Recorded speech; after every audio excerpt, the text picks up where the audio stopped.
transition to house manager forever, but they keep burning so she can't. Once the agency, listen to this, once the agency creates a list of potential... happy family.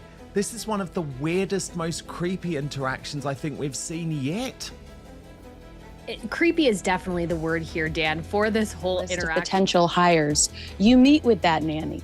Then you have to meet with another one of Meghan's assistants. These are two separate auditions. Interviews, but audition. When most people imagine working in Meghan Markle and Prince Harry's lavish Montecito mansion, they think it's a dream job straight out of a royal fairy tale. Picture it, laughter echoing through the marble halls, little Archie's tiny footsteps running across the polished floors, Lilibet's giggles lighting up the room. It sounds like a scene from a storybook, doesn't it? But according to one woman who lived it, the reality was nothing like the dream. It wasn't a fairy tale. It was a silent, strange world hidden behind perfectly curated smiles and an Instagram illusion. Forget the classic Hollywood interviews or the typical polite introductions where you walk in, shake hands, and hope to make a good impression. Oh no, this wasn't that kind of job. The hiring process for Meghan Markle's Montecito mansion was not a normal employment procedure, it was a mission. According to insiders, it felt more like a covert operation than a job interview. Imagine walking into a house where every corner watches you, every move you make gets analyzed, and you don't even realize it. I've seen her being in every aspect of life. And she's done this exactly so that she then can say to Harry, the nanny remembers it vividly, what was called a trial shift. Everyone outside thought it was just a sweet little test to see how she handled toddlers. Cute, right? But behind the scenes, it was anything but ordinary. It was an audition cameras hidden in plain sight, microphones tucked into corners. Every smile, every breath, every look was monitored. If you smiled too big, it was wrong. If you laughed too loud, wrong. If you paused too long before answering a question, wrong again. Every move had to be calculated, every gesture measured. Nothing was natural anymore. Everything was performance. And here's where it takes a bizarre twist. The very first unspoken rule, the nanny couldn't be too attractive. No glossy hair, no sharp outfits, nothing that could catch the camera's attention. Her job wasn't just to care for the kids. It was to fade into flexibility, discretion, and a true helping spirit to everything they do. Responsibilities include only the following: morning and evening routines, school drop-offs and pickup. The wallpaper. Become invisible. They wanted someone so plain, so unnoticeable that she could blend into the furniture. It wasn't a household, it was a stage, and the only star allowed to shine was Meghan. Think about that for a second, a family so high profile that they deliberately handpicked staff who wouldn't steal the spotlight. It's petty, it's dramatic, and honestly, it's a little chilling. Because it wasn't about appearance, not really, it was about control. And make no mistake, this wasn't just idle rumor or staff chatter. It was made clear during the hiring process. The message? If your presence caused even a small ripple in their carefully controlled image, you were out.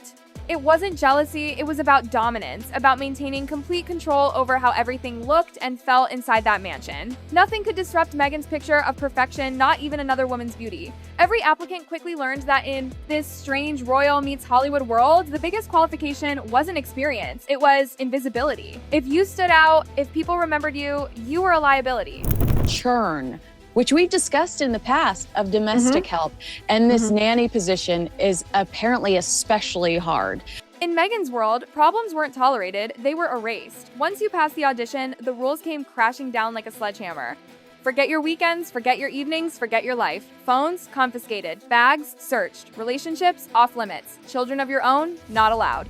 Your entire existence had to revolve around their household. You stopped being a person and became a shadow, a servant in a kingdom where freedom was forbidden. Description, and then you tell me, Kinsey, your thoughts. This is your scoop, by the way. This is amazing.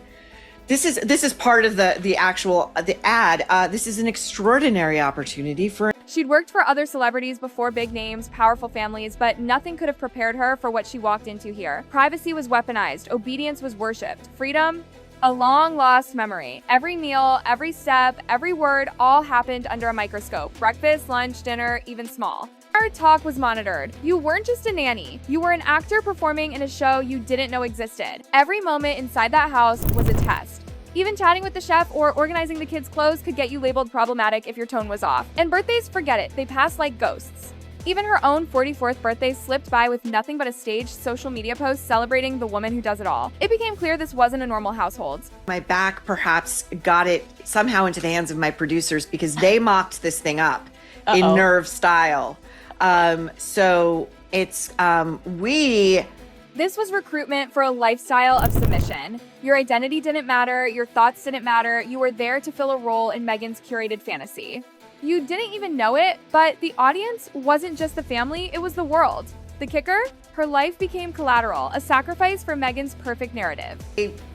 Royal pains need help in calligraphy.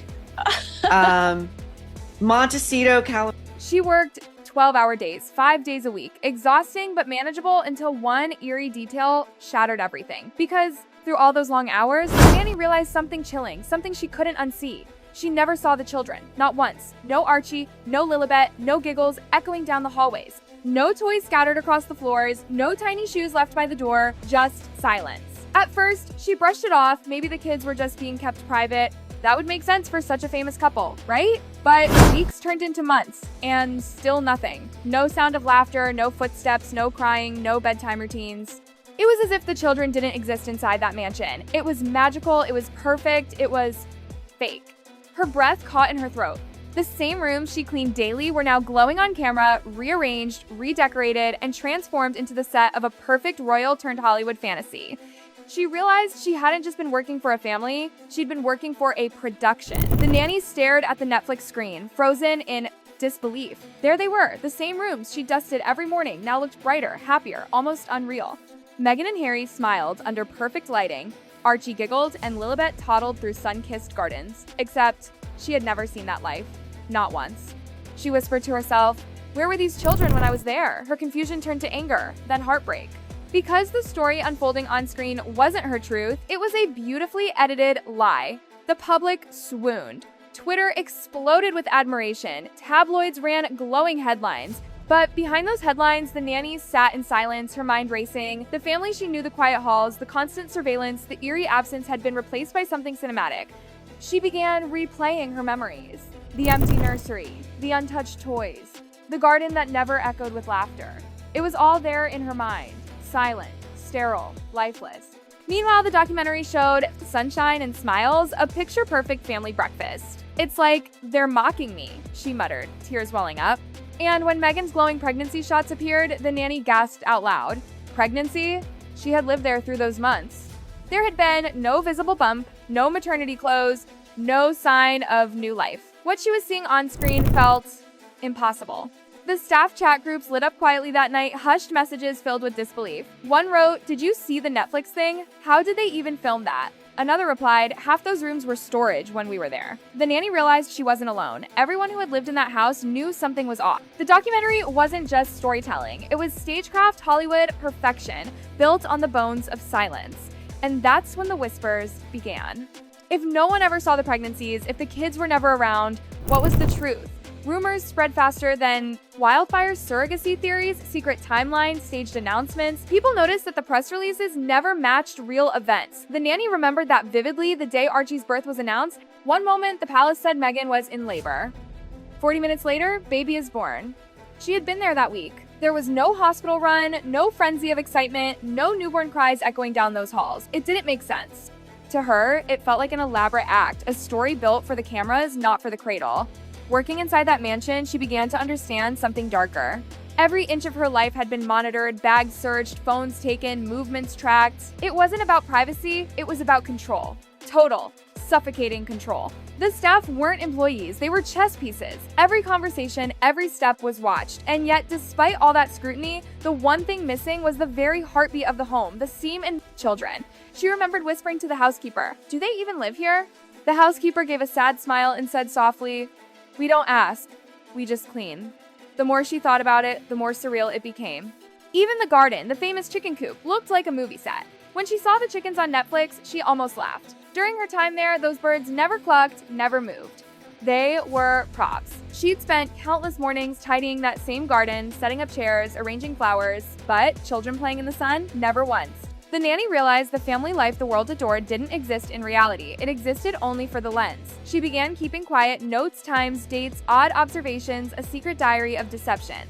Because deep down, she knew one day the world would need to hear the truth. Then came the interviews, former staff whispering anonymously to tabloids, insiders confirming unusual conditions. And through it all, Meghan's PR machine spun perfection photo shoots, podcasts, elegant appearances. The contrast couldn't be starker. Inside, isolation and silence. Outside, a golden facade. And somewhere between those two worlds, the nanny felt herself unraveling. She cried one night after work, sitting in her car in the driveway. How can something that looks so perfect feel so wrong? She whispered. Her hands trembled as she realized the truth. She wasn't working for a family. She was part of a production. She remembered that eerie sense of being watched. Even breakfast felt scripted. Staff couldn't eat until cameras were off, conversations were rehearsed, smiles were mandatory. She'd worked for powerful people before, but this was next level. Privacy wasn't protection anymore. It was a weapon used to control every human inside that house. She remembered the absurdity of it all, the silence, the invisible children, the rules that crushed every little bit of freedom. Even trivial moments handing laundry to the chef, talking about the weather were reviewed by supervisors. One wrong tone and you vanished from the schedule. Her 44th birthday came and went. The only acknowledgement? A hollow social media post praising Meghan's team. Nothing more. That's when it hit her. She wasn't a person there.